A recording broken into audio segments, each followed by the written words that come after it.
Praise lord అండి.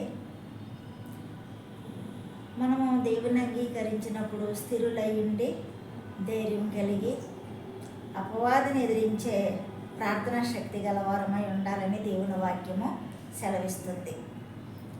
వాడిని ఎదిరించాలి అంటే ప్రార్థనా శక్తి గలవారముగా మనం ఉండాలి. సైతాను అనేక రీతిలుగా క్రైస్తవ బిడ్డలను సంతోషముగా ఉండుట దానికి ఇష్టం ఉండదు.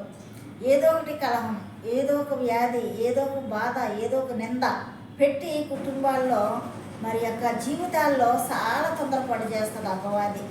కాబట్టి మనము స్వస్థ బుద్ధి గలవారై ప్రార్థన చేసి దాన్ని మరి ఎదిరించేవారుగా మనం ఉండాలి.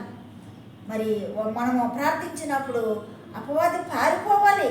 అలాంటి పరిశుద్ధాత్మ శక్తిని పొందుకున్న వారమై ఉండాలి. చూడండి, మరి కోడి ఉంటుంది, తన పిల్లలను తన రెక్కల కింద దాచుకుంటుంది. ఎందుకు దాచుకుంటుంది అంటే గెద్దొచ్చి ఆ కోడి పిల్లల్ని ఎత్తుకుపోతుందో అని. అలాగే దేవుడు కూడా సాతానికి మనలను మరి సాతాను యొక్క శక్తులకు లోబడనివ్వకుండా ఆయన నిన్ను నన్ను కూడా కాపాడుతున్నాడు. కాబట్టి ఈ యొక్క లోకము అపవాది పరిపాలన చేసే లోకంలో, పాపపు లోకంలో మనం జీవిస్తున్నప్పుడు ఈ దినం వరకు క్షేమంగా మీరు నేను ఉన్నామంటే మనం అపవాదికి చోటివ్వకుండా మనలను ఆయన ఎప్పుడు కూడా కాపాడుతూ ఉన్నాడు. కాబట్టి నీ ప్రయాణంలో రాకపోకల యందు, నీ ఉద్యోగంలో, నీ జీవితంలో, నీ ప్రయత్నాల్లో ప్రతి దాంట్లో దేవుడు నీకు తోడై ఉండి నిన్ను కాపాడుతున్నాడు. కాబట్టి జూలై 1వ తారీఖు వరకు మనం ఈ రీతిగా ఉన్నాము అంటే నీ బలము, నీ భక్తి, నీ ప్రేమ, నీ ధనము కాదు,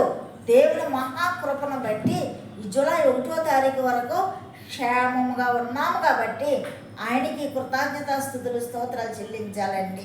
కాబట్టి మనం ఎప్పుడు కూడా స్థిరత్వం కలిగి సంచల హృదయాన్ని కొట్టివేసి స్థిరత్వం కలిగి ప్రార్థన పరులుగా, విశ్వాసులుగా, విశ్వాస సహితమైన ప్రతి ప్రార్థన ప్రతి వ్యాధిని, ప్రతి రోగాన్ని స్వస్థపరుస్తుంది. కాబట్టి మనము ప్రార్థించేవారిగా ఉండి అపవాదిని ఎదిరించేవారిగా ఉండి మనము దేవునికి మరి దేవుని యొక్క ఉద్దేశంలో మనము ఇష్టలుగా ఉండి మనము ఆయన పట్ల మనం భయభక్తులు కలిగి జీవించినప్పుడు నీ ప్రార్థనకి నా ప్రార్థనకి జవాబిచ్చి ఆయన మహిమపరచబడతాడు, ఆయనకి మహిమ తెచ్చుకుంటాడు.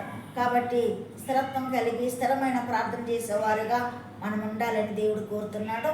ఈ పరిశుద్ధ వాక్యం దేవుడు దీవించుగాక. సబ్స్క్రైబ్ చేయండి, లైక్ కొట్టండి, మీ స్నేహితులకి షేర్ చేయండి. అన్న మనిషి గురించి మీరందరూ ప్రార్థించండి. ఆమేన్.